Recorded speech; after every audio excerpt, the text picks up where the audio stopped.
राज्याच्या राजकारणात नवीन समीकरण आता पुढे आलेलं आहे. अर्थात शिवसेना आणि संभाजी ब्रिगेड यांच्यात युती झालेली आहे.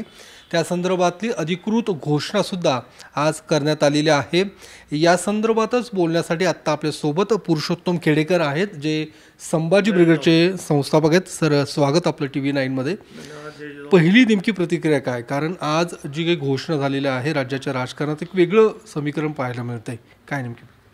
जय जाऊ TV9च्या सर्व प्रेक्षकांना मी अत्यंत आनंदाने सांगू शकतो आणि इच्छितो की सर्वप्रथम TV9चे मी आभार मानतो की एका महत्त्वाच्या विषयाकडे त्यांनी सर्वांना आपल्याला एक आकर्षित केलेलं आहे.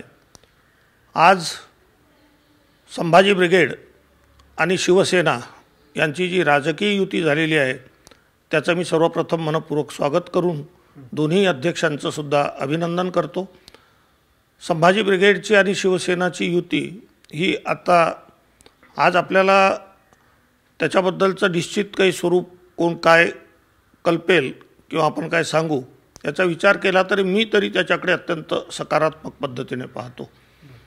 कारण की शिवसेनाची सुरुवात ही प्रबोधनकार ठाकरेंच्या विचारांवर झालेली आहे. ते स्वतः त्याचे पडद्यामागचे का होईना संस्थापक होते. त्यांची विचारधारा ही संभाजी ब्रिगेडची विचारधारा आहे आणि त्यामुळे गेल्या 2-2.5 वर्षामध्ये किंवा शिवसेना प्रमुख उद्धव ठाकरे यांनी ज्या पद्धतीने हिंदुत्वाची मांडणी केलेली आहे ती आणि संभाजी ब्रिगेडची भूमिका ही बरीचशी एकत्र किंवा सारखी असल्यामुळे मला 100% खात्री आहे की महाराष्ट्राच्या राजकारणामध्ये संभाजी ब्रिगेड आणि शिवसेना युती एक चांगला सकारात्मक बदल घडवून आणेल. निश्चितच. पण तुम्ही ज्या पद्धतीने म्हणतायत की प्रबोधनकारांची शिवसेना किंवा त्यांच्या विचारांवरती चालणारी शिवसेना, मात्र प्रखर हिंदुत्व, कट्टर हिंदुत्ववाद आज शिवसेनेत आहे, जो कधी काळी तुम्ही त्याला विरोध केला होता.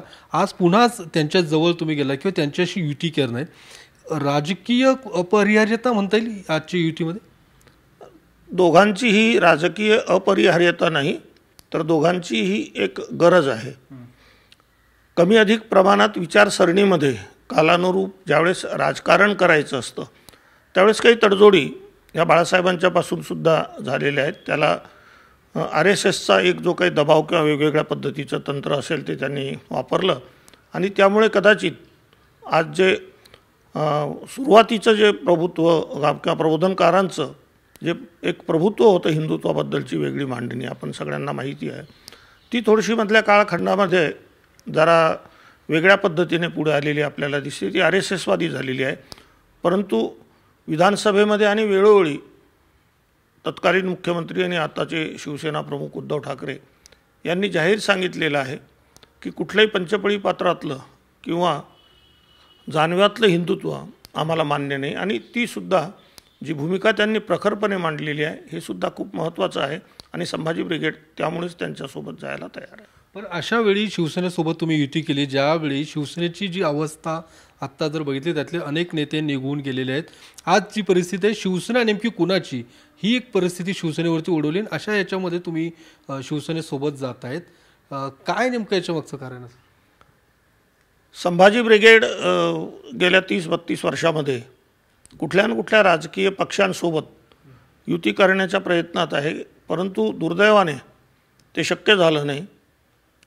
संभाजी ब्रिगेडच्या मुलामुलींनासुद्धा पूर्वी शिवराज्य पार्टी असेल, आता संभाजी ब्रिगेड कुठेतरी आपण जावं असं वाटतं, परंतु ते न जमल्यामुळे ते इतर पक्षाकडे आकर्षित होत आहेत आणि इतर पक्ष आमच्या मुलामुलींना वेगळ्या वेगळ्या पद्धतीचे काहीतरी एक प्रलोभनं दाखवून त्यामध्ये फूट पाडण्याचाही प्रयत्न करत आहेत. तर आता शिवसेना यांना जशी राजकीय गरज आहे तशी आम्हालाही आहे. बरंचसं आमची मतभेद 100% होते. इव्हन शिवसेना सामना कार्यालयावर सुद्धा आम्ही संभाजी ब्रिगेडच्या मुलांनी काही गोष्टी केलेल्या हे चालतात. राजकारणामध्ये असे सगळेच गणित लागून चालत नाही. मी हाच मुद्दा पुढे नेतो. जसं तुम्ही बाळासाहेबांच्या खरं तर याला सुद्धा विरोध केला होता, जो शिवसेना भवनाच्या छायाचित्रावरती, त्या मग ह्या सगळ्या भूमिका नेमक्या त्यावेळी तुम्ही त्याला विरोध केला होता, मग आता त्या भूमिका बाजूला ठेवणार तुम्ही? नाही, कसं होतं की सांस्कृतिक, सामाजिक किंवा इतर ऐतिहासिक इतिहासातले काही वाद असतील, धार्मिक काही एखाद्या वेळेस मत होईल, त्यांचेसुद्धा ते काही अगदी परिपूर्ण सगळेचं सगळे त्यांना माहीत आहे अशातला काही भाग नाही. जे तुम्ही म्हटला हिंदुत्व असेल किंवा काही विषय असतील किंवा इतिहासातले काही बाबी असतील, त्यांनासुद्धा कोणीतरी त्यावेळेस सांगितलं RSS मधल्या काही प्रमुख लोकांनी, आणि आता त्यांनाही उलगडा झालेला आहे की आपल्याकडच्या काही बाबी ज्या आहेत त्या दुरुस्त करण्याची गरज आहे. त्यामुळे चर्चेच्या माध्यमातून अशा किरकोळ काही बाबी ज्या आहेत याच्यावर चर्चा करून काही ना काहीतरी तोडगा निघू शकेल. संभाजी ब्रिगेडवरती सातत्याने एक आरोप होतोय, ती राष्ट्रवादीच्या या शाखा आहेत, राष्ट्रवादीने तयार केलेले या ब्रँचेस आहेत, अशा पद्धतीचा आरोप सातत्याने होताना दिसतोय. मग ते मनसेचे राज ठाकरे असू दे किंवा अन्य काही लोकांकडून असू दे, काय तुम्ही नेमकं कसं पाहता? नाही, हे आता कसं होतं की कोणाला बदनाम करायचं झालं तर जसं आपल्याला माहीत आहे काहीतरी त्याच्या मागे जोडावं लागतं. तर आमची काय म्हणू, निर्मिती म्हणू किंवा स्थापना 1990ची आहे आणि राष्ट्रवादीची 1999ची आहे. त्यामुळे कोण कोणाने याच्या पाठीमागे, एक गोष्ट खरी आहे की ॲब्सेंटी लँडलॉर्ड जसे असतात तसं आम्ही ॲब्सेंटी लँडलॉर्डसारखं असल्यामुळे आमच्या शेतातून जे काही पाणी वाहत गेलं ते राष्ट्रवादी आणि काँग्रेसवाल्यांनी त्याच्यावर पीक घेतलं, हे मात्र खरं आहे, आणि ते कृतज्ञ निघालेत, हे सुद्धा खरं आहे. कुठेतरी असंही म्हटलं जातं की मराठा मतं कुठेतरी शिवसेना आपल्याकडे ओढण्यासाठी, कारण की ही जी परिस्थिती सध्या ओढवली, भाजपकडे जाणारा जो मराठा मतदार आहे तो आपल्याकडे घेण्यासाठी ही सगळी स्ट्रॅटेजी असू शकते. शक्यता आहे, त्यांनाही गरज आहे, आम्हालाही गरज आहे. कुठल्याही परिस्थितीमध्ये संभाजी ब्रिगेडच्या मुलामुलींना राजसत्तेमध्ये, स्थानिक स्वराज्य संस्थांमध्ये, ग्रामपंचायतपासून ते लोकसभापर्यंत सहकारी संस्थांमध्ये वाटा मिळाला पाहिजे, ही मूळ भूमिका आहे. आणि त्यासाठी एखादं माध्यम, साधन जे दोघांनाही उपयोगी आहे असं जर वाटत असेल तर त्यात काही नाही. बाकी काही आपण म्हणालात तसे मतभेद किंवा काही गोष्टी असतील तर त्या एकत्र बसून चर्चेद्वारे काही एक सामायिक चांगला कार्यक्रम तयार करून पुढे जाता येऊ शकतो. आता किमान समान कार्यक्रम, जसं महाविकास आघाडी सरकार स्थापनेच्या वेळी किंवा सरकार येताना काही किमान समान कार्यक्रम राबवण्यात आला, तर तशी काही चर्चा झालेली आहे की नेमकी आगामी काळात काय नेमक्या वाटाघाटी, कशा पद्धतीने काय चर्चा झाली? ह्या वाटाघाटी चर्चा संभाजी ब्रिगेडचे जे नेते आहेत, शिवसेनाचे जे प्रमुख नेते आहेत, हे एकत्र बसून पुढच्या काही कालावधीमध्ये करतील. धन्यवाद सर. धन्यवाद. तर शिवसेना आणि संभाजी ब्रिगेड यांच्यात युती झालेली, खरं तर ही दोघांची गरज आहे असं पुरुषोत्तम खेडेकर यांचं म्हणणं आहे. आणि सध्याची राजकीय गणितं पाहिली तर ज्या पद्धतीने आगामी काळात नेमके काय वाटाघाटी होतील हे बघणं सुद्धा महत्त्वाचं ठरणार आहे.